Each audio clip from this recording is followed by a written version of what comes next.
لله نحمده ونستعينه ونستغفره ونستهديه ونعوذ بالله من شرور أنفسنا ومن سيئات أعمالنا من يهده الله فهو المهتد ومن يضلل فلن تجد له وليا مرشدا وأشهد أن لا إله إلا الله وحده لا شريك له وأشهد أن محمدا عبده ورسوله. Dear brothers and sisters, Assalamu alaikum wa rahmatullahi wa barakatuh. We have the pleasure today to have Brother Ahmed Deedat with us. I suppose everybody of us knows Ahmed Deedat. Alhamdulillah, he is a very well-known Da'iyah. He's devoted his life for Islam. He's working for Islam in South Africa. We know the Islamic Propagation Center, which he established and working for Islam there in South Africa. But however, he's not only well known in South Africa, he's well known, alhamdulillah, all over the world. Alhamdulillah, Allah has given him the knowledge and the sensibility to understand maybe the other religion which dominates a large part of the world, that's to say Christianity. Alhamdulillah, Brother Ahmed Deedat is so knowledgeable about it than the Christians themselves. Once you are Muslim, then you have the light. You can see the truth, sometimes even between the lines, even when these lines are corrupt. So Alhamdulillah, Brother Ahmed Deedat conveys the message of Islam to the Christians from their own holy book. He tells them where the faults are, where the difficulties are. At the same time, he tells them that he knows this truth because he knows the full truth revealed from Allah to our Prophet ﷺ. Brother Ahmed Deedat was debating recently in Albert Hall with one of the Arab Christians from Palestine. And mashallah, Brother Ahmed Deedat has given him the lesson. To him and to everybody, if they have sins, if they make sins, the light is clear for everybody to see, but he needs to have the eyes in order to see that light. So those people, after Brother Ahmed Deedat talked to them, if they deny the truth any further, they just want to deny it, although they see it. Brother Ahmed Deedat, inshallah, is going to talk to us today. I believe all of us here are young du'a. We hope, inshallah, one day we will devote more time for da'wah.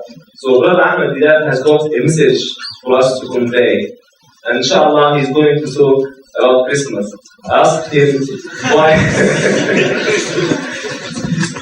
So I asked Brother Ahmed that the theme of the conference is going to talk to the Muslims in the West the way ahead. He said, no, it's going to be, the whole time is going to be Christmas. So I said, well, inshallah. Alright. So inshallah, I leave you to Brother Ahmed that talk to you about Christmas. Between brackets, Muslims in the West the way ahead. أعوذ بالله من الشيطان الرجيم. بسم الله الرحمن الرحيم. قالت رب أن يكون لي ولد ولم يمسسني بشر قال كذلك الله يخلق ما يشاء إذا قضى أمرا فإنما يقول له كن فيكون. صدق الله العظيم. Mr. Chairman and my dear children, I know that topic that has been announced to you is quite an amusing topic. That coming to a Muslim conference of young men and women and talking about Christmas, has anything gone wrong with Uncle Deedat? It's not right in his head. But I don't think that anything has gone wrong yet. You see, last Friday I was at the East London Mosque, and there were a lot of young boys and girls, Westerners, Christians, white people. They were visiting the masjid in East London, the one right on the main road, some chapel road or something like that, the big masjid. And after showing them around, the guy took them to a small room and he was going to answer their questions. So they invited me, and one of the questioners, the student, the Christian, asked, do you Muslims celebrate Christmas? So I said yes, and I said no. I said yes, in the sense that Christmas is a public holiday. Like in my country, always around Christmas time, about 4 days holiday we have. Christmas Day, Boxing Day, and then some other days towards the weekend. We have about 4 days holiday almost every year. So as an occasion for us, we go and arrange our weddings, meet our friends, our relations, and we have a jolly good time. Not like you drinking and dancing, but in an innocent way, we have a good time. Thank you very much for giving us these 4 days. You know, our government, they do that. So from that angle, I said we do celebrate Christmas. But we do not commemorate the birthday of Jesus on this day, on the 25th of December. Because we said Jesus Christ was not born on the 25th of December. If we knew his exact date of birth, as we commemorate Milad, the birthday of the Holy Prophet Muhammad, I said, why should we not celebrate the birthday of Jesus? Don't we believe in him? Don't we? We do. Why are you afraid to say yes? We do believe in Jesus Christ as one of the mightiest messengers of God, as the Messiah. We believe in his miraculous birth.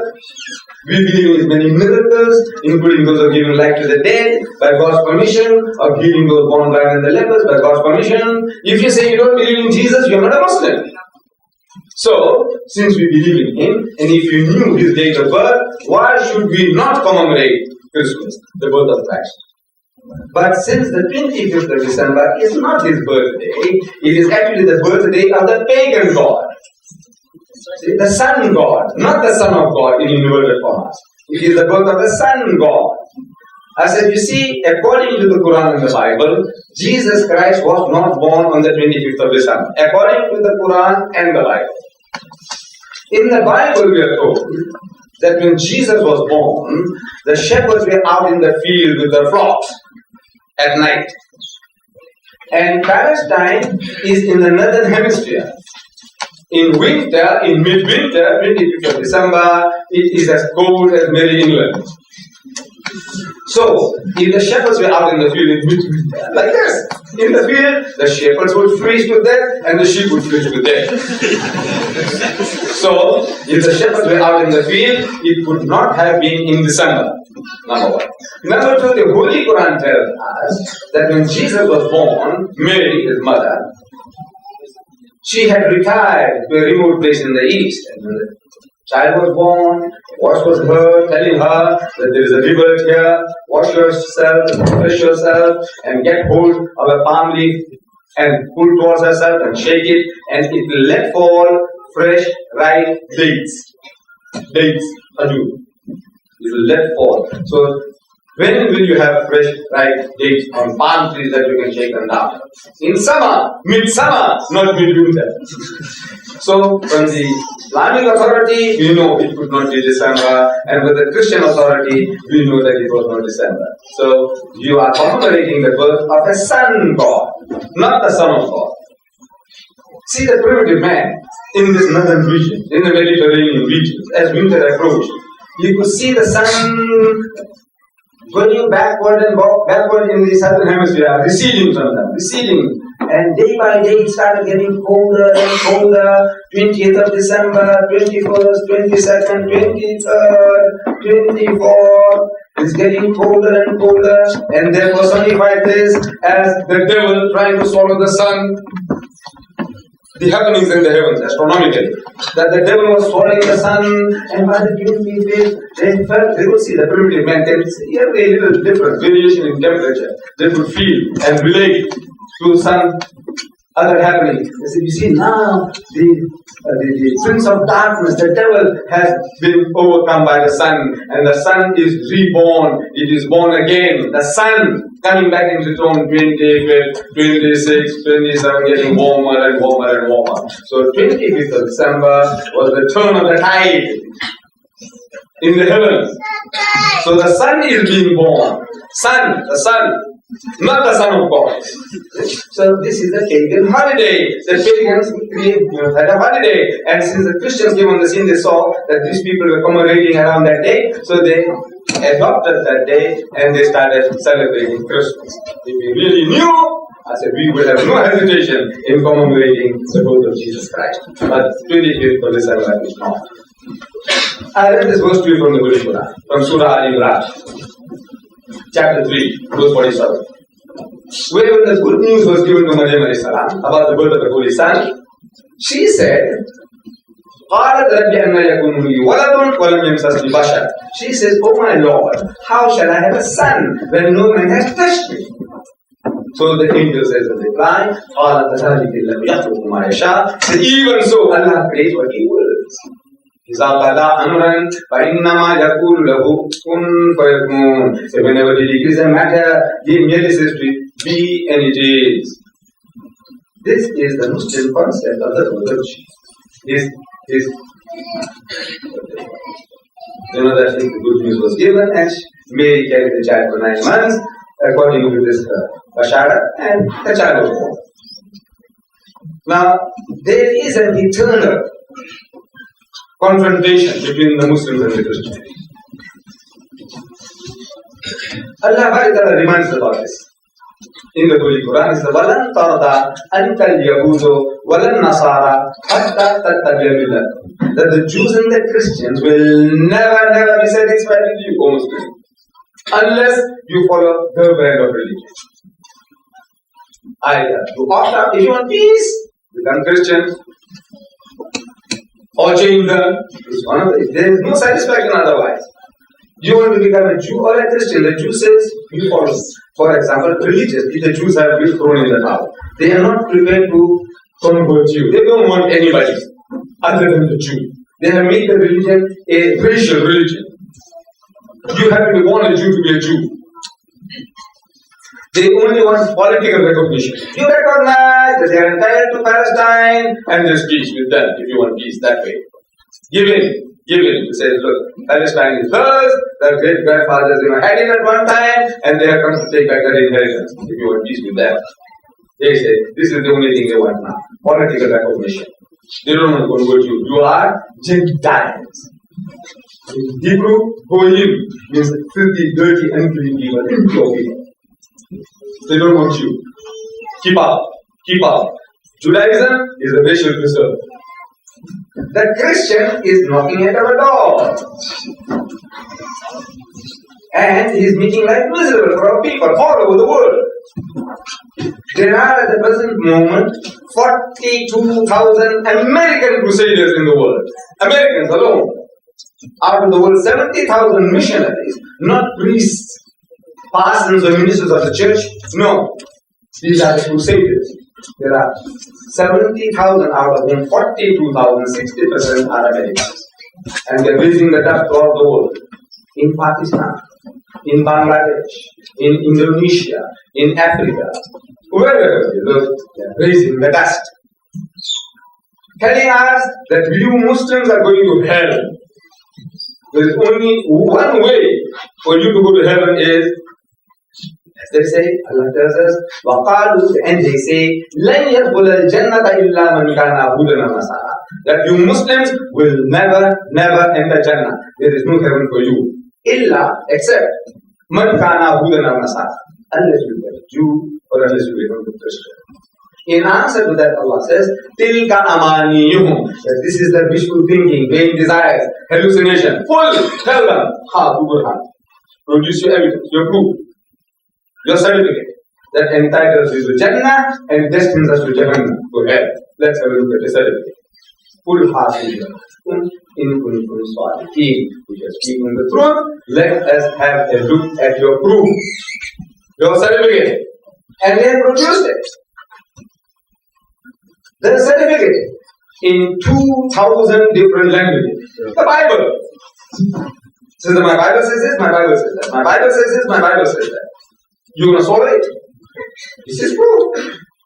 Allah says, when Allah commands us to demand proof, it presupposes that when proof is produced, you will be able to analyze it. Otherwise, it makes no sense. So they have produced the proof, And they're presenting through the Bible, knocking at our doors, telling us that we're going to hell. In our own homes, they drink our tea, they eat our samosas and our bhajiyas and our kusistas and our jalebis, and they're sending us to hell. And we are sitting ducks for these people because we have no knowledge of how to give battle, how to defend yourself. We have no knowledge. We are good Muslims, maybe. We know how to pray, we know how to make wudu, how many sunnah, how many nafil, how many wajib in the wudu, that we know. We know what said the length of the beard, how long it should be, whether the moustache should be shaved or trimmed, that we know, all that we know. But we don't know how to give battle to these guys who's knocking at our door. The Jehovah's Witnesses, the Dutch Reformed churches, the Seventh-day Adventists, the Anglicans, the Lutherans, the Methodists, they're all trying to make inroads into the community. And your presence here in this country, most of you seem to be like foreigners. You are not all British here. Maybe half a dozen of you might be born here. But the bulk of you coming from Malaysia, Indonesia, Pakistan, Bangladesh, Nigeria, wherever, they are all foreigners in this country. And you are making their mouths water. You. You think I'm joking? Huh? You think I'm joking? You see, these are the publications. I don't know whether you have come across them. Islam comes to Britain. Beautiful production. Beautiful. This is a picture of the Regent's Park Mosque, the Central Mosque in London. I showed it this to Dr. Hogan, the director. I said, you see this? Islam comes to Britain. He said, that's our mosque. I said, yes, but you didn't bring it. You didn't bring this. I said, it's a Christian thing. So what for? They're trying to terrify the people that Islam is coming to Britain. Now these people are going to make inroads into our society, do something, change them before they change us. Before we change them, they must change us.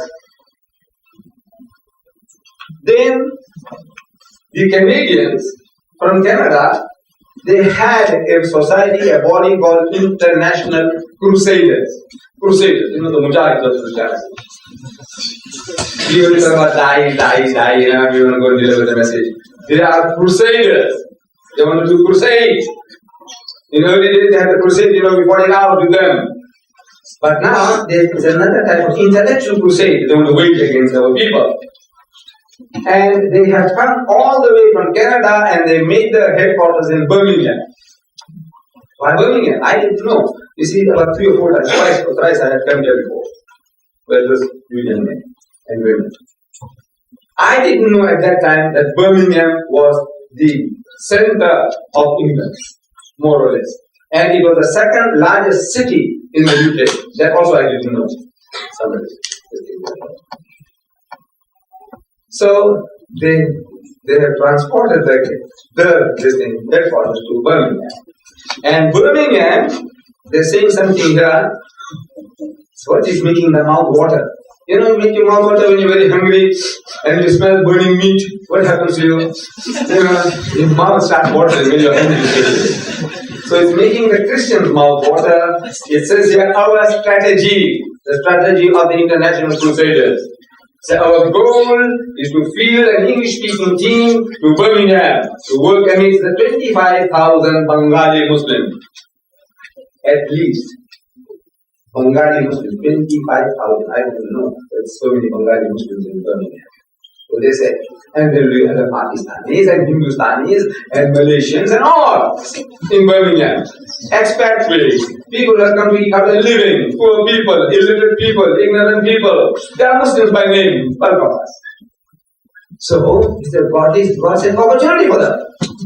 They changed the title from International Crusaders to International Team. So you get caught off guard. If there's a Crusaders, this once more again. The old story comes to mind. They say, no. So they changed the title to Team, International Team. They no longer, they tell you why they changed it. How to catch the fish. They know that the fish is easy to catch as a team, international team. Maybe football team, maybe tennis team, maybe basketball team. Team. Or debating team. But no more Crusaders. And they're knocking at our door. And they're telling the people, look, we are very fortunate in this day and age. These people are coming to our doors. These students, these laborers, these businessmen, they are coming to our doors, to our country. So it's making our task easy for us. Prior to 50 years. He says, we had to go to their countries, in the East, in the Orient. We had to go to Indonesia, to Malaysia, to India, to Pakistan, Bangladesh, these named businesses, but those territories, you know what we are talking about. Thousands of miles away from home. Away from the home base. Now, we can work from the home base. We can sleep with our wife and children, and in the morning we can get out and we find the customers around us. They're there. They can come and they can work till late in the evening, and back home in the evening, they can sleep with their wife and children. Prior to this, 1,000, 5,000 miles away, 10,000 miles away from the home base. Now they can go and work from the home base. You make that easy for him. Number two, is culturally, these people are backward people. When we went to Malaysia, Indonesia, India, Bangladesh, when we went into a village, the guy welcomes us, but we have to sit on the floor on the grass mat. The flies are buzzing all around. And the smoke is coming from the kitchen, the stove, the open stove. And it's smarting our eyes. The eye is watering, the nose is watering. And we have to talk to the fellow. No more. Culturally, this guy is prepared to receive us with the sofa and kursi. And the dining room table and the chair. We can give them tea and cakes. Or sitting. No more on the ground. Culturally, you are now prepared to receive the message. Number two. Number three, previously we had to learn the language of the native. Wherever we went, we went to Bangladesh, we must learn Bengali to talk to the Bengali. When we went to Indonesia, we had to learn Indonesian to talk to the Indonesian. When we went to Northwest, we had to learn Pushtu to talk to the Pathan. When we went to the other part, we had to learn Urdu. Wherever we went, we had to learn the language of the native. No more. These guys, they are now learning our language. Aren't you? You can't do without that. You have to learn his language. So we are already prepared to receive the message. He doesn't have to learn your language. You have already learned his. Linguistically, you are now prepared to receive the message. No? Number four. He said, previously, if we converted an individual in any villages in any of these countries, he becomes a sore thumb in the community. Everybody sees him as that hadith. That when apostate, murtad, kafir, you feel like strangling him, no? Your own brother, your cousin, your nephew, your relation, he'll become a murtad, a kafir. How do you feel? So you feel like it, and the whole community, the village, the town, everybody is activated against him. You don't like him, you don't see him, you don't kill him, murder him. You feel it, your child is lost, going to go to hell now. He's become an apostate. He's not cursing, abusing, and swearing over the knee. How do you feel? But now, no more. We are 60 million. And in the 60 million, we can easily absorb these guys now. You. Easily absorb. Solid. Number 5. So previously the government, or even now the government, they can do nothing about it. But they're not happy. Because they are creating a potential fifth column in our midst. In Pakistan, in the Punjab, there are certain places in the Punjab where the Christians are in the majority. They have converted more Pakistanis into Christianity since independence than in the previous 100 years of British rule. They have converted more Bangladeshis into Christianity since independence than in the previous 100 years of British rule. 15 million Indonesians have been converted already into Christianity. And by the turn of the century, they want to make Indonesia a Christian nation. And there's every chance that it's going to happen. The way things are moving. Everything is in the favor of the Christians. It's a loaded thing against the Muslims. We were boasting at one time, we are the biggest Muslim country in the world, the biggest Islamic Muslim population in the world, Indonesia. I say it's not what happens today, not what happens. Your 100 million, 140 million is rubbish. Ready like grass, cut and ready to be burned. 140 million, not what happens. This is what has happened. So, but the government still like in Pakistan is not happy. Though Yahya, General Zia, he can do nothing. I don't know who's ruling in Bangladesh, but Gopal can do nothing to the missionaries. But in his heart of heart, they are not happy. But here, change the people, convert them, and the government is happy, absorb them. All this, let them come. When they come, absorb them. We can make them produce wine. We have bigger market for our wine industry. We have more big eaters from now on. We have more gamblers, more promiscuous people. So, we want to make them all our own. It can happen. It's really needed. Things do happen. When you tie a horse to a donkey, we are gold. When you tie a horse to the donkey, the horse can't bray like a donkey. But we have a saying that it lifts up his head. It tries to imitate the donkey. That horse is weak. Try to imitate like a white. Try to behave like him. Our standards, our norms. All this is we want to make them one people. So 5 points against us because of you here. You have to learn your language, culturally from every point of view. You are ready for harvesting. So what are we to do? You can't isolate yourself. You can't insulate yourself. You say, no, we want to keep out. Nobody can approach us. No. You can't have it in the universities, in your colleges, in your homes. The guy comes and knocks at your door. You can't say, foot sack, get away. Ravish, I don't want to talk to you. No, you say, I can defend myself. And our sisters also say, no, we know Islam is in the right and we can defend ourselves. Against what? You see, previously these people, they had certain systems of attacking Islam and the Holy Prophet. That Muhammad had told me why. He spread his religion at the point of the sword. Means he forced Islam down people's throats. If you don't accept Islam, chop off your head. They said the Quran was copied by our Nabi from the Jews and the Christians. This was the type of thing that they did. And he didn't gather much money. No controversy. They have changed their tactics, different tactics. Today now, they have learned new methods. Now they come to you. This is what's happening in my country, I'm sure. They're trying the same things with you here because they plan, master plans. How to do the job, dawah. Now they come to us. This is, Jesus Christ was one of the mightiest messengers of God. How will you respond? What do you say? He said, yes, indeed. He was one of the mightiest messengers of God. He says, Jesus was the Masih, the Messiah. Masihullah, translated Christ. Christ is a translation of the Hebrew word Messiah. Arabic, Masih. So Jesus is the Masihullah, is Allah's Messiah, Masih. What do you say? What do you say? You agree? Of course. You can't say no, Allah says so. Masih Masih Jesus, the son of Mary. You can't say no. So he said, Jesus is Masihullah. You said yes. Is Muhammad Masihullah? Is he? He said no, he's Rasulullah. He said look, Jesus is also Rasulullah.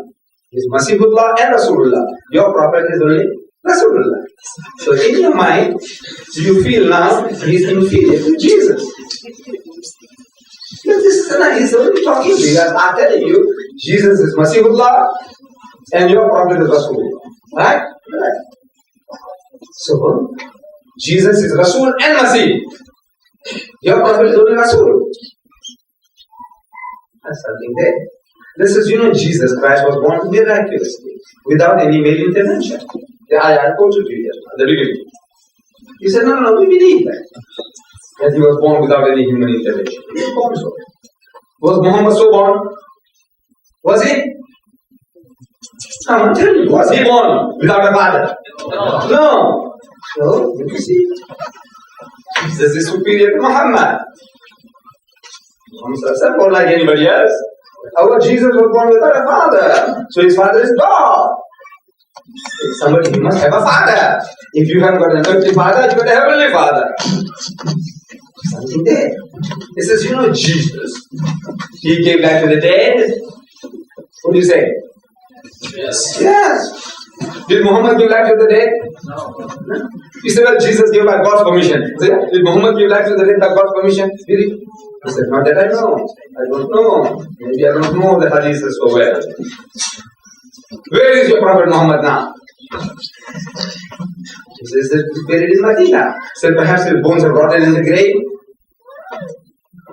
Said no, we believe it's Hayatul Nabi, the living prophet.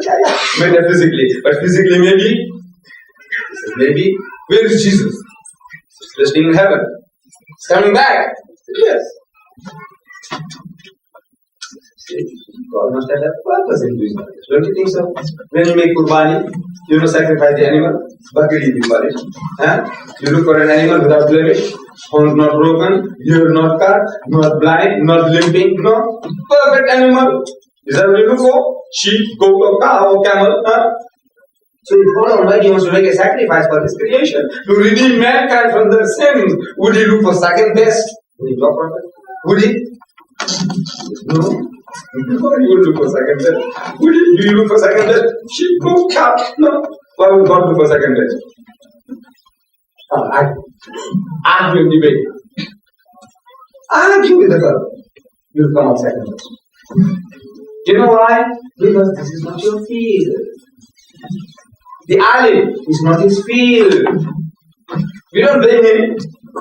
See, he never did this sort of thing. He has been learning things. Whatever he learned is teaching you about the salat, sunnah, wajib, nafil, how many rakats and this and how you must stand and how you don't. Everything he can tell you. That's what he studied and he teaches you. That. Perfect. Beautiful. But he didn't learn this. Now find the answers first. Go on, look for answers. They want answers. This is what he's telling you. And we're losing our children. In South Africa, it must be happening here too. In my country, for every one boy we're losing 3 girls to Christianity. Find answers. Now you'll get the answer. I don't know if you know, but it's like marshmallow in your mouth, lettuce in your mouth. Lettuce is nice sweet meat, sweet meat, the Pakistani meat, lettuce. Nice and soft. Put it in your mouth and melts in your mouth. Like Turkish delight. Halwa. That's halwa. You put it in your mouth, I know you all like it. Everybody likes it. Give us a little injection and say, now your job is done. The last you for a year at least. No. I want you to earn that. There is a book. That book is Christ in Islam. Christ in Islam. Absolutely free. Absolutely free to Muslims as well as non-Muslims. Christ in Islam. Have you got them ready? You get them from Birmingham, number 20 Green Lane. We have established Islamic Propagation Center International. We started from Durban. We got a branch here in Birmingham, and the book is available. You get all the answers there. I know you like me to put the laddu in your mouth now. No, you have to learn to earn things. You're getting things too easy. The Muslims are getting things too easy. We offer you the Quran. The Holy Quran, this encyclopedia of nearly 2,000 pages, actually 1,920 pages, with Arabic text translation and commentary, with a comprehensive index, £5. £5. There is no book in the UK you can buy an encyclopedia of this magnitude for £5. Get it. It's everything on your fingertips. What you want to know about Islam, about Jesus, everything about Jesus you find it. You want to know about marriage, you want to know about divorce, you want to know about heaven, you want to know about hell. What do you want to know? You want to know about creation. In this age when everybody is talking about the theory of evolution, so where do we stand? What does the Quran say? Open up creation, creation of man, creation of heaven and earth. Read it, what Allah says. Everything on your fingertips. And how much? £5. I know in my country I offer it to you. That if you can't afford it, free of charge. If you can't afford it, write and tell us why we should give you one for nothing. But in Britain, I can't imagine people here, they say they can't afford it. A man wrote to me, to South Africa, and he cried to me. You know what he said? He said, I'm unemployed, and I've got half a dozen children, I can't afford the Quran. And I felt pity for the man, my heart bled for him. Then I realized all of a sudden that these guys are living on the road. And the more children I have, more income you get. And I remember that I went to my people a few years back when I came. I went to Preston, I went to Bolton, and my people coming from my village in India, speaking my mother tongue, relations of mine, they take me home, and they will feed me, they will give me tea and cakes. And I'm asking in my language, what you doing? Sometimes big brothers, what you do? It's an unemployed. It's so hard for me to eat his food, drink his tea. That means I'm poor man, unemployed. I'm eating his food, good food like that, and tea and cakes. Everywhere I go, what you doing? It's unemployed. What you doing? Unemployed. Ooh, how horrible. Then my brother said me, I said, man, I don't like this. People feeding me like this. Keep me healthy. I don't do everything. He said, no, Mota is calling me big brother. So don't worry, on this door, we are able to save money, and I'm running the car also. On the door. The more children you have, the more money you get. Don't tell me you can't afford it here. In my country, I know people, they can't afford it. But you don't tell me you can't afford it. So, I think, I can entertain people. Actually, I know you like to entertain. Every time I come here, I know the young people, they're relish. They say, I could be that this year, you can give us some entertainment.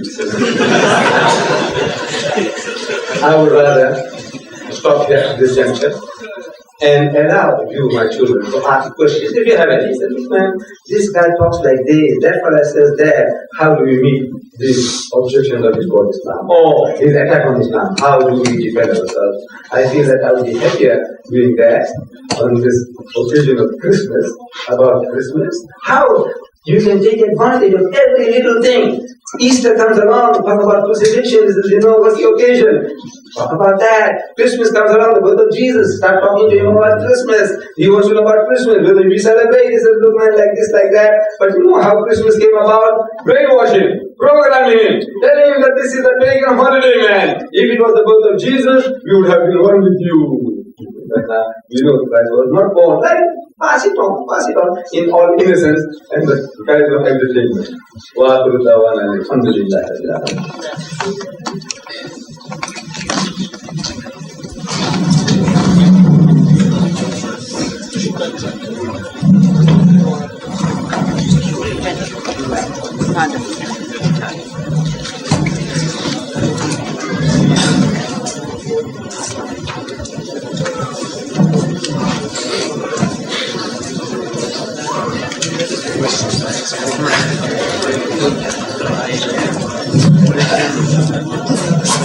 Before the chairman put the question to me, I prefer my children to stand up and put the questions. That those people will be given the first question. I tell you why. You have to acquire the ability to stand up and speak. Because I have found in the Malaysian hall here in London, they invited me to deliver a lecture. At the end of the lecture, question time, no question, only from Christians. They stood up and asked questions. The Malay Muslim, no question. But when they said, now you can put it in writing, there was a flood. There was a flood of things. Yes, why? Then you will remain like that, like dumb creatures. Stand up and speak, man. Make a fool of yourself in public. One day, inshallah, you'll be able to do a better job. Stand up and put this question. My sisters, I don't mind, they're sending notes. But you people, come on, get up and ask questions. Acquire that ability.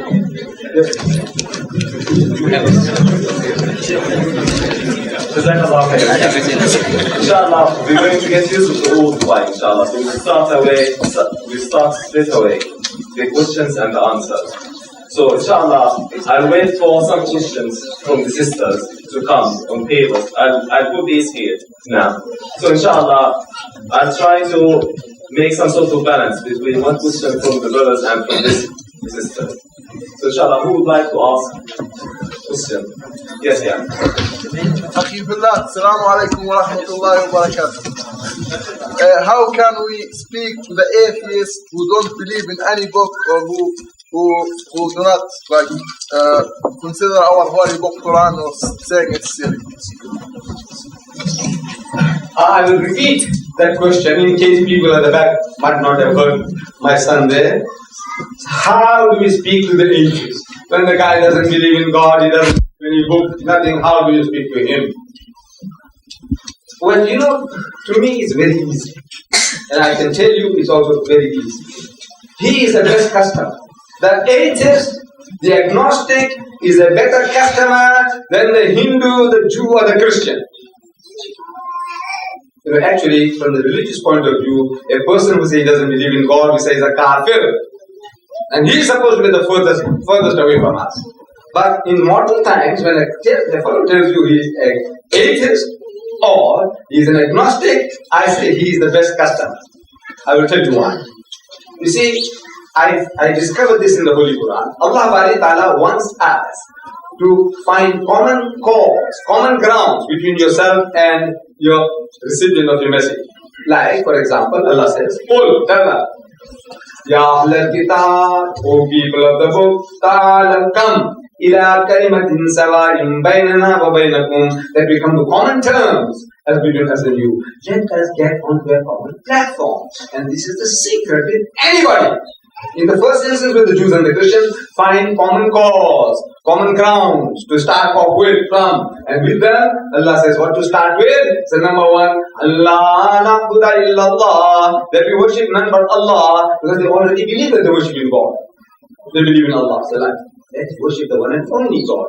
وَلَا نُشْرِكَ بِهِ شَيْئًا, and that we associate no partners with Him. وَأَتَّخِذَ بَعْضُنَا بَعْضًا أَرْبَابًا مِّن دُونِ اللَّهِ, and that we do not take from among ourselves lords and patrons other than Allah. فَإِن تَوَلَّوْا فَقُلُوا اشْهَدُوا بِأَنَّا مُسْلِمُونَ, but if they turn back, tell them that we are Muslims. We have submitted our wills to the will of Allah. Common ground. Find common ground with anybody, everybody. How do you find common ground with atheists? The man says he doesn't believe in God, and you say, yes, also I don't believe in God. I said, yes. What? You see, when a man tells me that he is an atheist, I don't believe in God, I say, congratulations. If you tell me, if I ask you, what are you? You say, I'm a Muslim. No congratulations. You know why? Because your father was a Muslim, your mother was a Muslim. This young fellow, he says he's a Christian. No congratulations to him. Because his father was a Christian, his mother was a Christian. You see? But when the guy says he's an atheist, I say congratulations. Why? Because he's been thinking. How did he reach that stage to say there is no God? His background, where does he come from? He comes from, his background is Christianity, his Bible, his book. And he's been reading the book, he's heard from his environment the concept of God. In the book of Genesis, the first book of the Bible, he has been reading, but he's been told, he has heard in Sunday school that God Almighty made Adam and Eve. And he put them in the garden with instructions, eat of the plentiful things herein, except the tree in the midst of the garden. That tree, that fruit thou shalt not eat, because the day that thou eatest thereof thou shalt surely die. And Shaitan, the devil, makes his face seeming to them, tempteth them, and they act. And when they act, according to the Bible, they were eating from the tree of knowledge.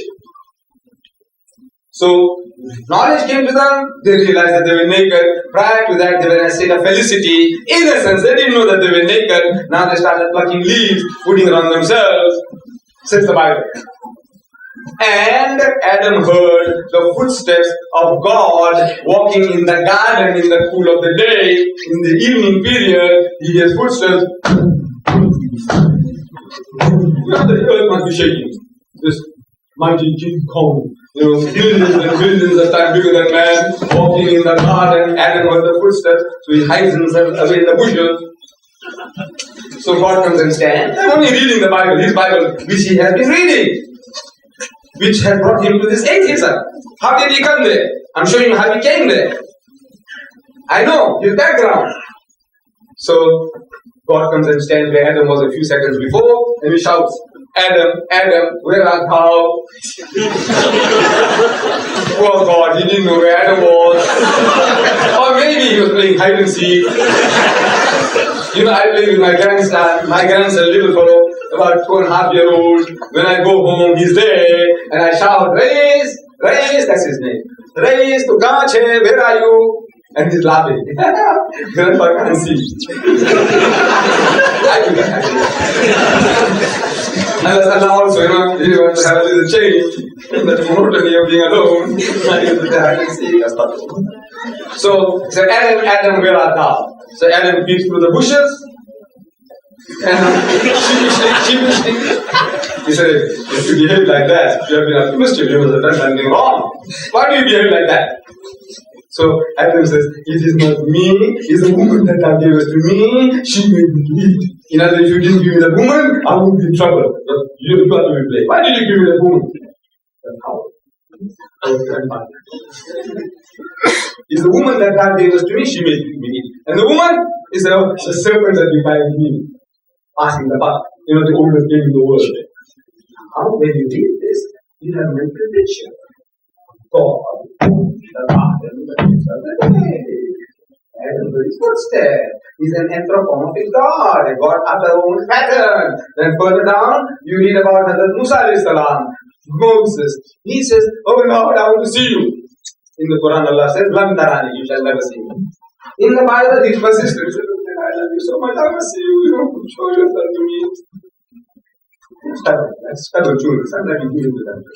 So Allah gives to Musa in the Bible. He said, alright, I'll put you between two rocks, big rocks, and in the opening he puts his hand. And he turns his back, and he takes away his hand. And Moses saw the back of God, his backside. As the front was before him, he might have been before Moses. So he shows him his backside. And God has got a backside, has got a front side. If you got a backside, then you got a front side. If you got a front side and a backside, you got a top side and a bottom side.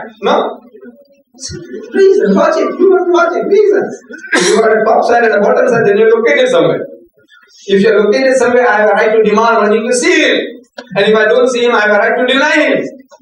Look, this is logic.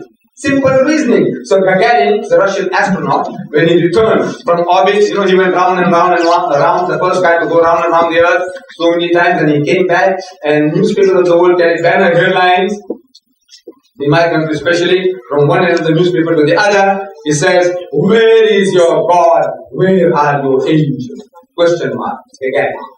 You want to know, where is your God? Where are these angels you're talking about? Millions of them. Where are they?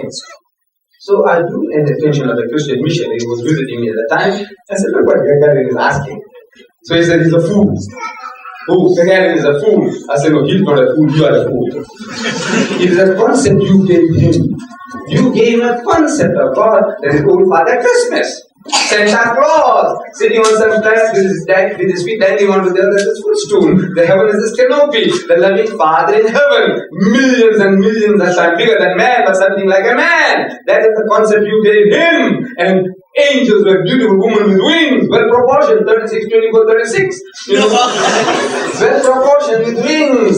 And that is the concept you gave him. And today, because he can't see, he denies them. You blame him?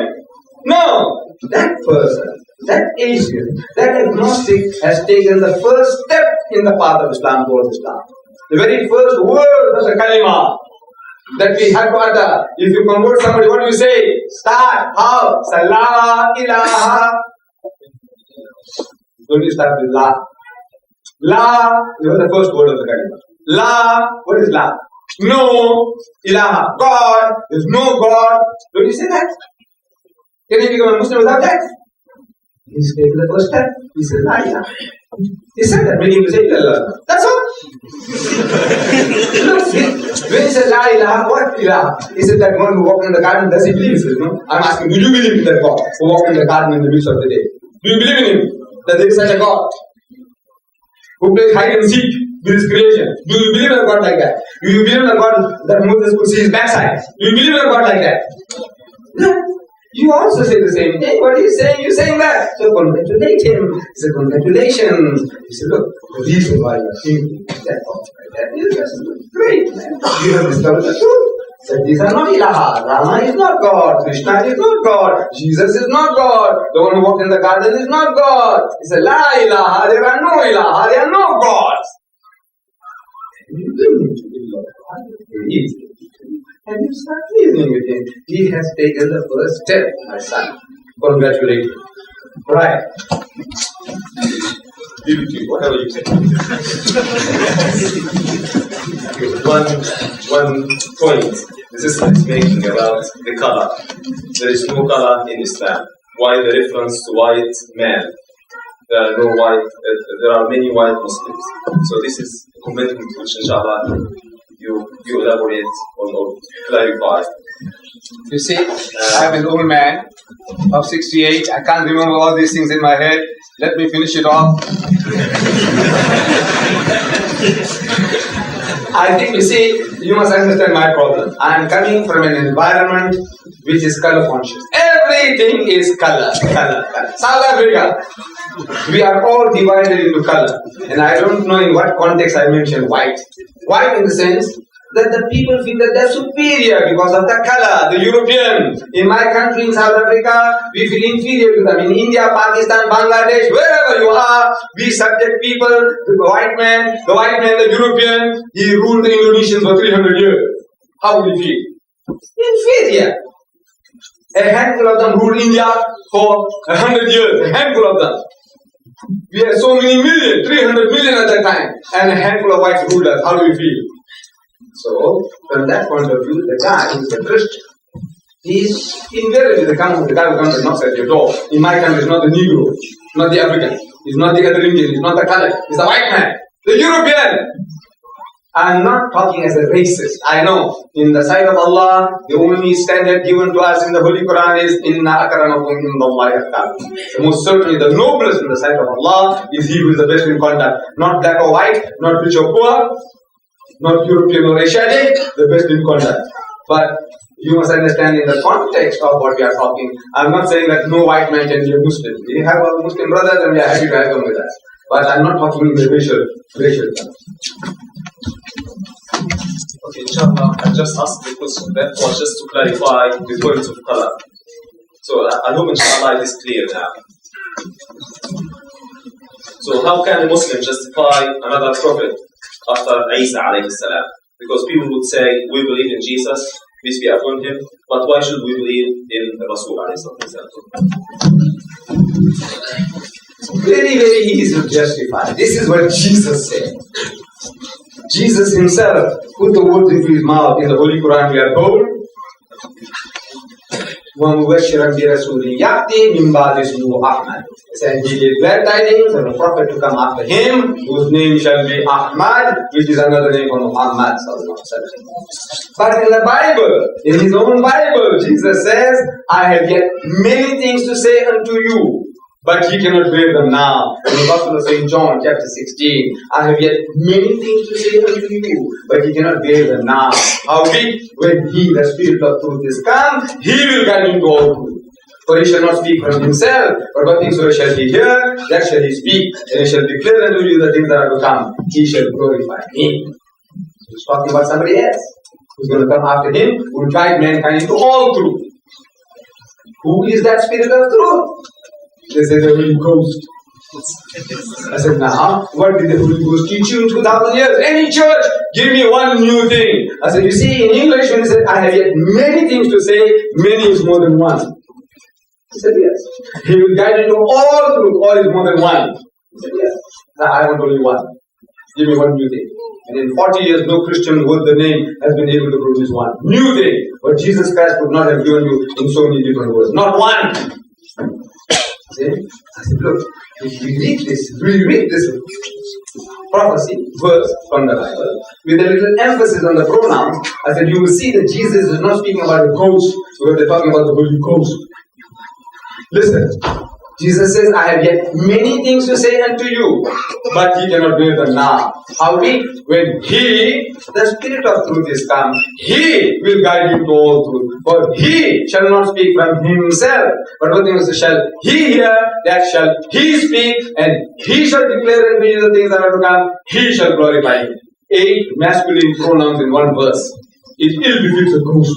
You agree? The ghost is spiritually this is he. Talking about a man. And Muhammad sallallahu alaihi wasallam, he guided mankind into all truth. Meaning all your problems, solution to all your problems, he gives you the answers. It might not go down well because you're grooved into a different type of behavior. It's difficult to get out of the groove. Groove. You get the groovy feeling in the groove, and the difference between the groove and the grave is only depth. How much the one is deeper than the other? Grave. In the grave, when you are there, nice, comfortable, groovy feeling. And when you get a guy out of that, it's very uncomfortable, out of the groove. So, They are grouped into a certain form of behavior. But answers to your problems, the problem of surplus women, Islam gives you. The problem of alcoholism, Islam gives you the answers. Of gambling, Islam gives anything. Of racism, Islam gives you the answers. Is my Ahmed aware? He is the spirit of truth who guided mankind into all truth. Now, also, get another book from the Islamic Propagation Center International in Birmingham, what the Bible says about Muhammad. Look, you owe it to yourself. Free books, free literature. Get it for yourself. If you want more to send to your homeland, your motherland, then I hope you try and find out. So look, I want 50 copies to send to Indonesia, or Malaysia, or Bangladesh, to my people. Find out how much does each copy cost. It says 10 pence each. If you want 100, send 1,000 pence. You'll get them. See? Send them to your country. But for yourself, absolutely free, all literature printed by the Islamic Propagation Center. What you might not be available here at the moment, write to South Africa and we'll send them down to you from there. Yes, yeah. Brother, this is actually away from the subject that we talked. It's just as a matter of interest since you are from South Africa. I saw some demonstration in the TV that Muslim brothers were demonstrating and they were holding banners and there were some mottos of Imam Khomeini about it.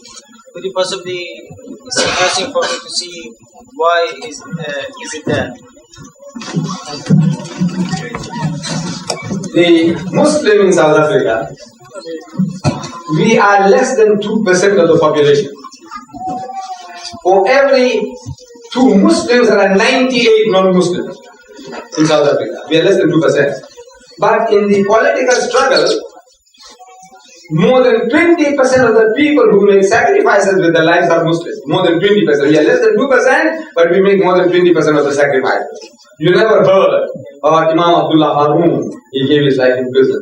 Ahmed Habeji gave his life in prison. Ahmed Timur gave his life in prison. Dr. Yusuf Dadu had to flee for his life. Maulana Kachali had to flee for his life. No, you never hear about them. You only hear about Biko. So you think Biko is the man. The Muslims have sacrificed more than 20% than any other people in the country.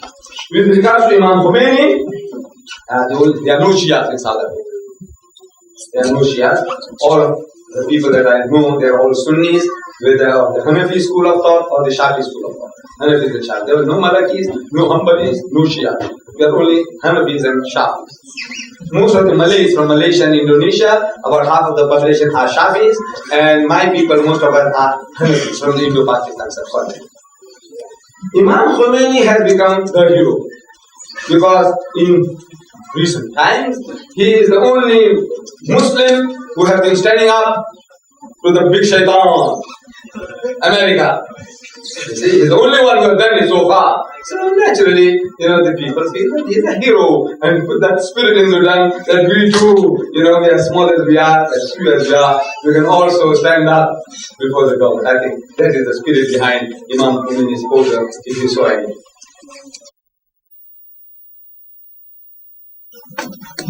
Muslim sister, one of the sisters, she's saying about the comparison between Trinity and water in its form as water, ice, and steam. What's your comment on that?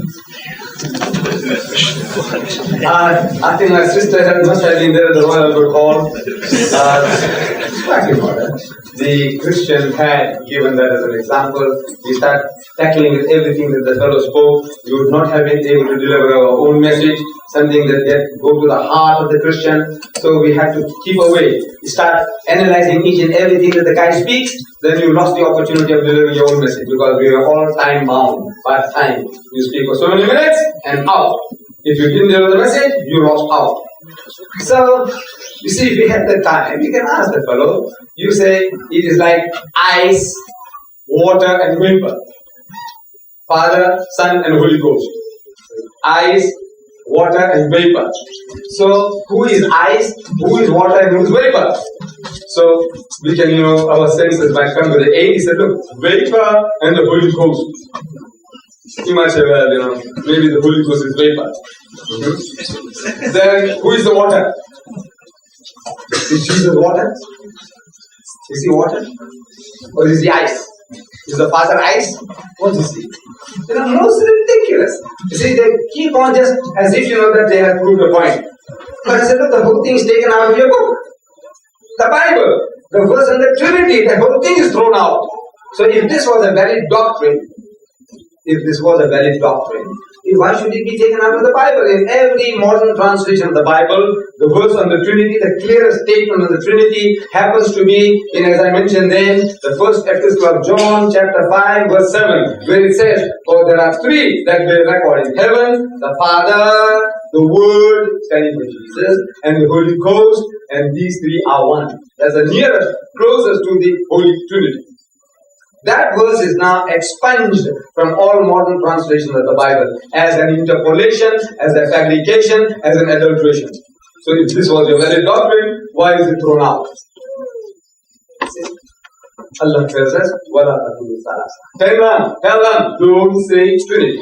إِنَّهُ خَيْرٌ لَكُمْ. Stop it. This is will be better for you. إِنَّمَا اللَّهُ إِلَهٌ وَاحِدٌ. For your Allah is one Allah, is not three in one, is not one in three. Is the most nonsensical idea. Jesus Christ never preached it. Of course, it's a subject by itself. I can teach you and explain to you the verses from the Bible when Jesus says that God is one. When he's asked by a learned man of the Jews, "Master, what commandment is the first of all?" And Jesus answers and says unto him in the Hebrew language, "Shema Israel Adonai Eloheinu Adonai Echad." It means, "Hear, O Israel, the Lord our God, the Lord is one." He didn't say three in one. Assalamu alaikum. Actually, during my discussion with some Christians, what I try to do, I try to direct them to Quran. But what I find difficult really is to guide these people to Quran. They stubborn to read this Quran. What is the secret behind it? Could you please clarify that?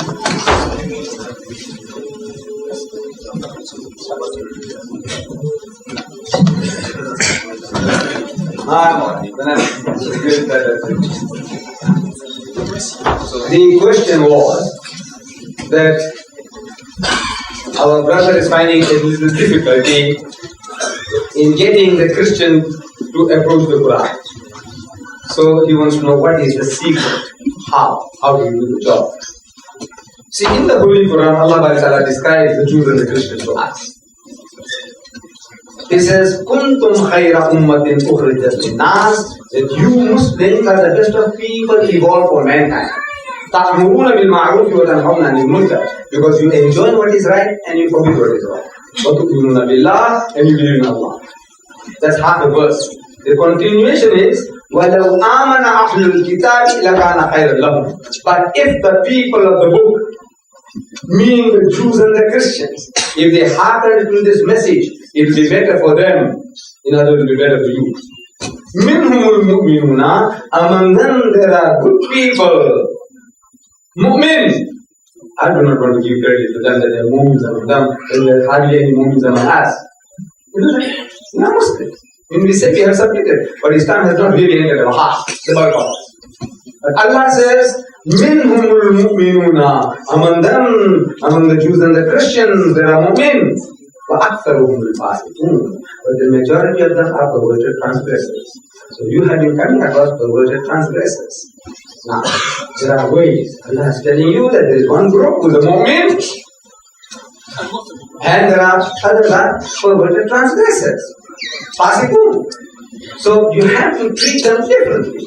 But we assume that we are treating the mu'min. Anytime you come across a man, we have to treat him as a mu'min. That should be the Muslim attitude.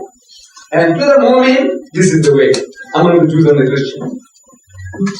We tell the fellow, so you know we believe in Jesus. Tell him now like this, that we believe in Jesus. So what? So what?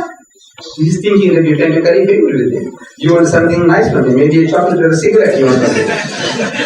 He says, we believe in Jesus. He's one of the mightiest messengers of God. We believe he's the Messiah. We believe in his miraculous birth, which many modern day Christians don't believe today.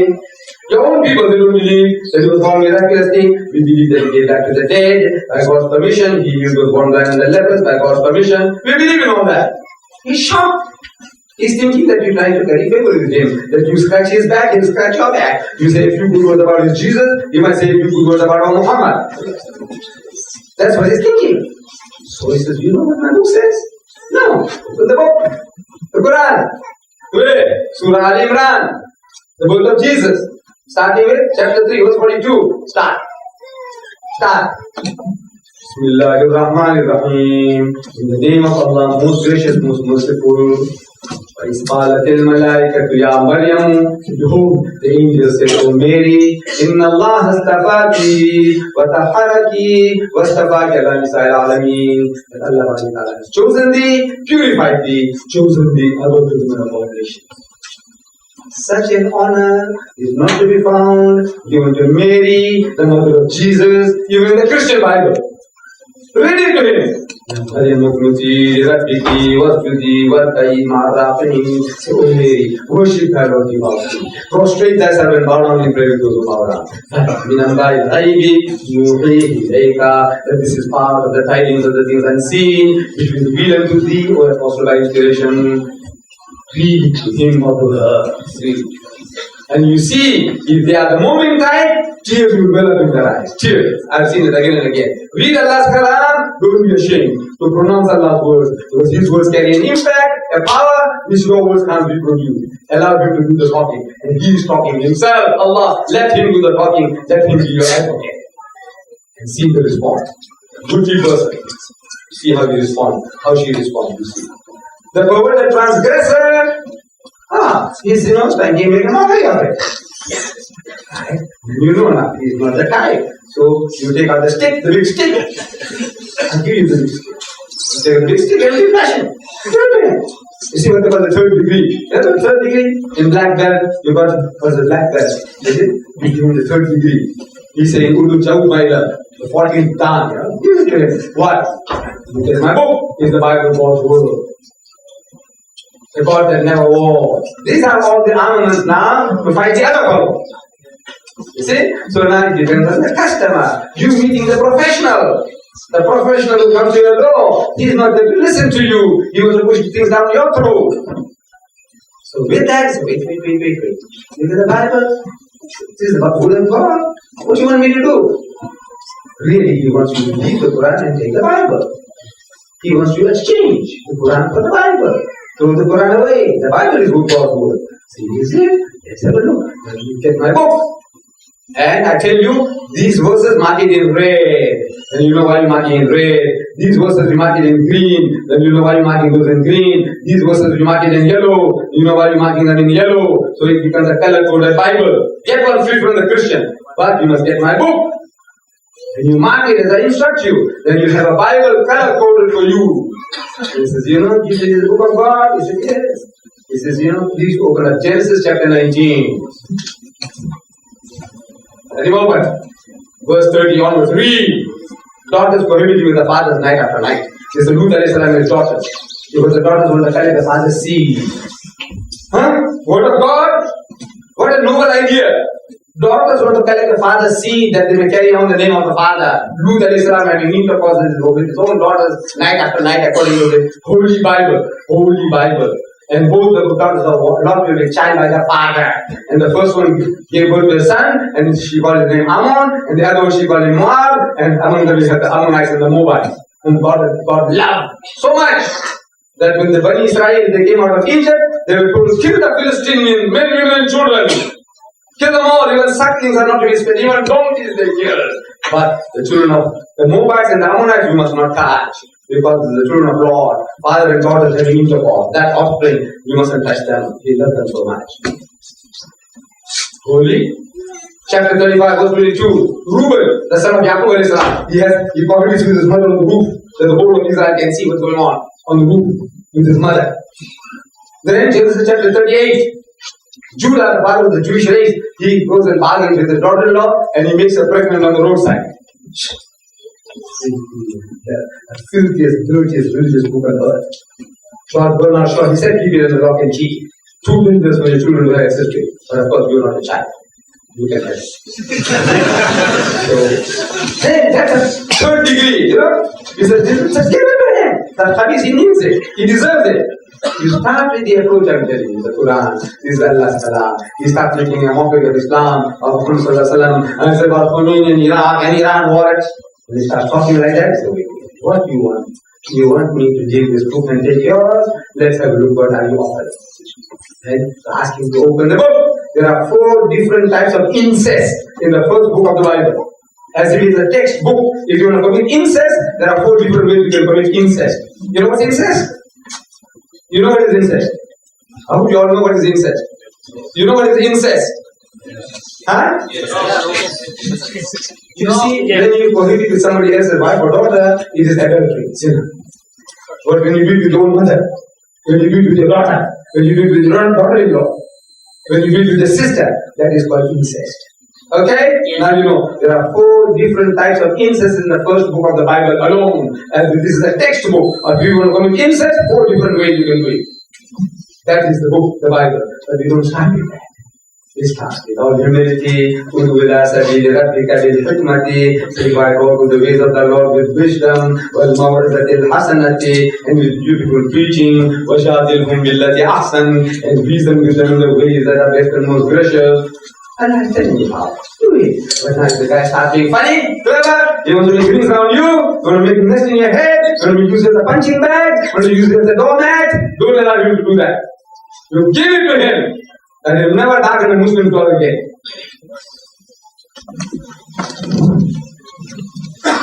You refer to the atheist to be better than a Christian because he has made sense of what the Bible is. But the Holy Quran refers to the Christians and Jews as the people of the book. So the Holy Quran gives them some sort of special reference. So what's your comment to that? I'm not gainsaying that. Allah gives them that these are the fittest people to receive the message. You see, in the verse I quoted you, that Allah appoints us as the khayr of ummah, the best of people, evolved for mankind. Your qualifications, ta'muruna bil ma'ruf wa tanhauna 'anil munkar. If you enjoy what is right and you forbid what is wrong, wa tu'minuna billah and you believe in Allah. This honor was to be shared.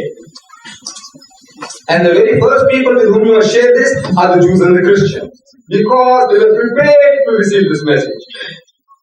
So, Ahlul Kitab, Ya Ahlul Kitab, the Quran says again and again, Ya Ahlul Kitab, Ya Ahlul Kitab, O people of the book, O people of the book, La taghlu fi dinikum, do not put extremes in your religion, Ya Ahlul Kitab, Ta'ala, O people of the book, come. First address is to the Jews and the Christians. Right? Addressing because he is prepared to receive the message. If the guy, I said, now, there is resistance, there is prejudice. He's been programmed, the Christians, especially, and the Jew. The Jew that we are the chosen people, we are the children of Abraham, we are the sons of David, we are the chosen people. They are programmed that way. So now this is a prejudice. This is good. Islam came through Muhammad Sallallahu Alaihi Wasallam. He was the son of Ismail. Even Ismail was the son of a bondwoman, a slave woman from Africa, Hajra, and now this prejudice is being cultivated. So in other words, the prejudices are greater in the Jew and the Christians. And we God, the veritable Son of God, He died for our son. God came down to earth as a man, and He sacrificed His life. What do we need anything anymore? Prejudices are already cultivated. The atheist and the agnostic of today, he has got no prejudice. He's got prejudice in general against religion, misconception that everybody has. He is against his also superstition. You tell him Rama is God, he says, rubbish, what are you talking about? He says Krishna is God, so what are you talking about? He says Buddha is God, so what are you talking about? He says Jesus is God, so what? A child born in the stable to a Jewish girl, circumcised on the 8th day, God, the maker of this universe, what's wrong with you? Are you a fool? Are you mad? If you were a nurse helping Mary when she was delivering the child, can you for one moment think that that is your God coming out of a woman's body? With all the fruit and the mud and circumcised on the 8th day, your God? He's laughing at you if you say he's God. Look, we also laugh at the same thing. No, how can God be circumcised? How can God be carried by a woman for 9 months? He's on the same wavelength as you. I'm talking about the atheists and the agnostics of today. I'm not talking about the Kafirs, the Mushriks of Makkah 1400 years ago. I'm talking about the modern man. His prejudices are different. His prejudice against religion because of false superstitions. So, win him over. Congratulate him. Psychology. Come, man. I'm one with you. I also don't believe in a God who walked in the garden. I don't believe in a God that Moses could see his backside. I don't believe in a God that was born of a woman, that a woman carried him for 9 months. So, I'm one with you. But this is God. What is this God? I'm talking to him, explaining to him, showing what Allah says, how he speaks in the Quran. He doesn't speak like the other books. He's not talking dogmatically, he's reasoning with you. كيف تكفرون بالله? So how can you not believe in Allah? وَكُنْتُمْ أَمْوَاتًا, seeing that you were non-existent, you were dead, you were non-existent, فَأَحْيَاكُمْ, and He brought you to life, ثُمَّ يُمِيتُكُمْ, and will cause you to die, ثُمَّ يُحْيِيكُمْ, and will bring you back to life again, ثُمَّ إِلَيْهِ تُرْجَعُونَ, and to Him will be your return. Reason. There was a time when there was non-existence. This earth was a molten mass. No life could have ever existed here. Billions of years ago, no life, nothing. And over the billions of years, according to you, according to the scientists, they start cooling, and after billions of years, life originated in the sea. He says, after billions of years, protoplasm, amoeba, whatever, life started in the sea, in the water, in the ocean. That's what the Quran is telling you. أَوَلَمْ يَرَ الَّذِينَ كَفَرُوا, so do not the unbelievers see, the atheists and agnostics can they see?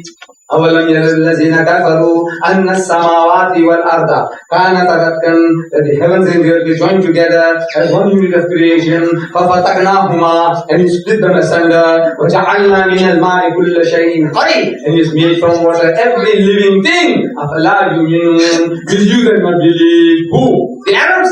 The Bedouins? No! He's talking to you, the modern man, the man of science, man of learning, who says life originated in the sea, and yet he says there is no God. You talk to him. Where did this man get this from? That life originated in the water. You don't need interpretation. So, وَجَعَلْنَا مِنَ الْمَاءِ كُلَّ شَيْءٍ حَيٍّ, and it's made from water every living thing. أَفَلَا يُؤْمِنُونَ, will you then not believe? Talk to these things. Inshallah, you will make a better headway with the atheists and the agnostics than the Christians and the Jews. Yes, yeah. Assalamualaikum warahmatullahi wabarakatuh. Uncle Deedat, I'm interested to know the difference in the different sect of the Christianity. We know that in Christian there are Protestant, Catholic, Jehovah's Witnesses, and so on. Can I know the historically background, how the difference rise, and how can we gain from their differences? The question was, my son wants to know about the differences between the Christian sects. There are 1,000 different sects and denominations among the Christians. 1,000. You want to know them all? No, you don't need to know all these things. Waste of time. The bulk of Christendom believes in the Bible as the word of God. Take the Bible away from him, meaning show him that this is not, if he comes to an argument, that is not the word of God. Whoever comes, Jehovah's Witness, same Bible. Say that variation in translation, don't worry. It basically is the same Bible. What I told you about the 4 types of incest in the first book is in the Jehovah's Witness Bible, is in the Roman Catholic version of the Bible, it is in the authorized King James version of the Bible. Every Bible in the world has it. This is pornography, the highest form of pornography. Ezekiel chapter 23. I can't quote it because my daughters are here. Others have quoted it. It's banned in South Africa. They banned verses of the Bible, not knowing that this was a Bible. Somebody sent a pamphlet with those verses from the Bible. Filthy, dirty thing. No decent man can read this to his mother, his sister, his daughter, or even his fiancée if she's a good woman. You can't read it. Filthy, dirty book. So, a new convert sister of ours, a white lady, I'm not a racist. A white girl, carry some weight in my family. It's a white person, right? See, with a white name. It's a white area coming from there, carries more weight. She sent it to the censorship board that this thing here is horrible. You must do something about it, or you're going to take matters in your own hands. So the censorship board shows us, look, wait a minute, we will do something, and within 2 weeks, they banned it. All those verses. And every verse is word for word from the Holy Bible. Filthy, dirty book that the Christians themselves abandoned in South Africa. So this is it. Every book. You don't have to go into details about the Roman Catholics and the Protestants. There are the difference between the two, the Protestant world, whether it's a Methodist, Presbyterian, Lutheran, Church of England. The difference between them and the Roman Catholics is the difference between Tweedledum and Tweedledee. You heard that? Tweedledum and Tweedledee? You know, when you were little children, you're looking at Tweedledum and Tweedledee. You know, the guy who fell from the... There's some poetry. In other words, it's really beautiful. They are the same. They are like twin brothers. We'll take it last. So one from here and one from the floor. Last. Yeah, this is just sent. I'll just summarize what's written in there. One of the churchmen complained because there was a Christmas card showing naked Virgin Mary in bed with Archangel Gabriel. The card shows Angel Gabriel asking Mary, "What time did you say Joseph gets back from his work?" And the company refused to withdraw the cards from the market. So it's just showing you how those people are making fun from their religion, even to that extent. The question from the sister's side was about the reaction of Christians to your talks about Islam and about Christianity, and is the Pope going to meet you as he promised? The reactions are always the same. There are people among the people of the Jews and the Christians who hear your point of view and they appreciate it. And there is a person among them, you'll find that he is exactly as the Quran says, perverted transgressor. And I'm telling you, these are the two types of people, you will find them all the time. There is a good type of fellow, sensible fellow, says, no, I can see your point of view, I can see your point of view, I can see your point of view. And there is another, now what you do, you can bring the moon down and put it in his hand, it won't work. So this is a natural thing, but now for us is you go out and deliver the message. It is not for you to know what fruits you're going to get, what results. Because Allah says, فَذَكِّرْ إِنَّمَا أَنْتَ مُذَكِّرٌ. So you deliver the message because it is your duty to deliver the message. لَسْتَ عَلَيْهِمْ بِمُسَيْطِرٍ. Allah says that you will not be questioned regarding them. إِلَّا مَنْ تَوَلَّى وَكَفَرَ. Why they accepted or why they didn't accept, Allah won't ask you. He will only ask you, did you deliver the message? That's all. That's your job. You do your job. It's not for you to reason why. It is for you just to do or die. That's your job. Go out and do the job. Fruits, leave to Allah. Yusuf Ali, in one of his commentaries, poetic commentaries, he says, fight the good fight. Put up a good struggle. But dispute not about the prize, what you're going to get. That is for God to give.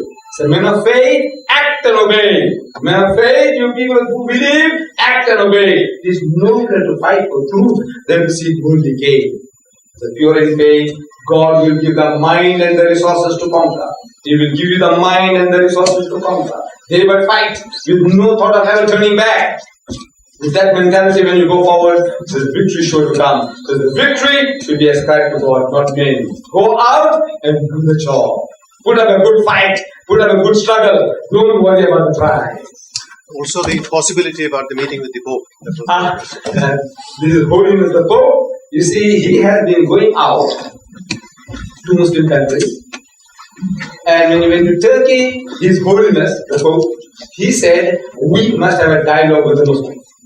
When he went to Nigeria, he said, we must have a dialogue with the Muslims. When he went to Kenya, he said, we must have a dialogue with the Muslims. Who's this we? We. The Roman Catholic Church. What is the dialogue? Dialogue is a two-way process. Is that what he means? No. Actually, he's telling his people, go and convert the Muslims. They're already prepared to receive that message.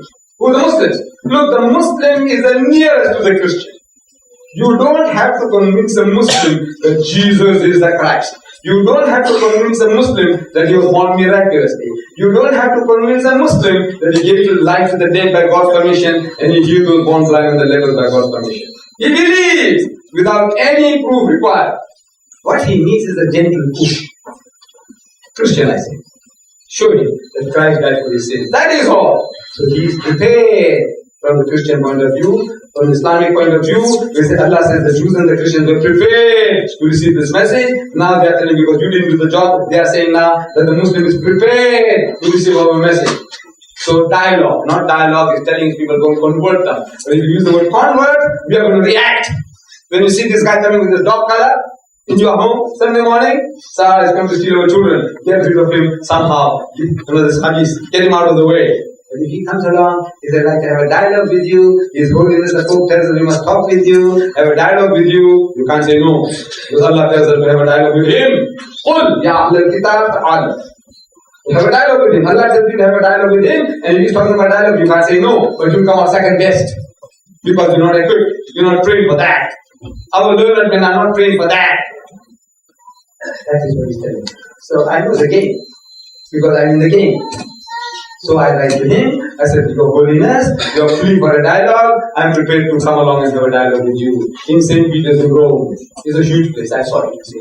I said, I'm prepared to come over any time that suits you. Time and date, tell me, I will come. We don't want to give you trouble to come to Africa, to the land of apartheid. No, we will come to your door, at your convenience. No reply. So I sent him another letter, no reply. I sent him a telegram, no reply. I sent him another telegram. So he replies, he's prepared to receive me in the secretariat in private. Now this is not a matter between Ahmed, Deedat-R.A and the Pope. It's a matter between Islam and Christianity. The world must know what's going on. So we write back to him, we say, how big is your secretariat? Because there are 3 plane loads of young men. They want to charter planes from South Africa, from Durban, Johannesburg and Cape Town. They want to come for the dialogue. My brother in the UK, they want to come. My brother in the Emirates, they want to come. I said, how big is your secretariat? No reply. So another letter, no reply. You said a telegram, no reply. How big is your secretariat? The TV networks of the world want to cover it. The news media of the world want to cover it. How big is the secretariat? No reply. So Allah Ta'ala, He sends me, He makes somebody to send me a letter with a picture of the Pope. I don't know whether you've seen it. You know, playing hide and seek. Did you see that? Yeah. So that's the answer. You see, Allah Ta'ala doesn't send Jibreel anymore. Jibreel is retired. You know that? Jibreel doesn't come anymore. If somebody suddenly hears voices, you need a psychiatrist for it. He's retired, he's done his job. So Allah Ta'ala still who is good. He's still working, he's not going to sleep. He's activating people. Somebody sent me the picture. I said, right, that's a message. He's playing hide and seek. So I printed 250,000 of that. His Holiness plays hide and seek with Muslim. That is how it's attended.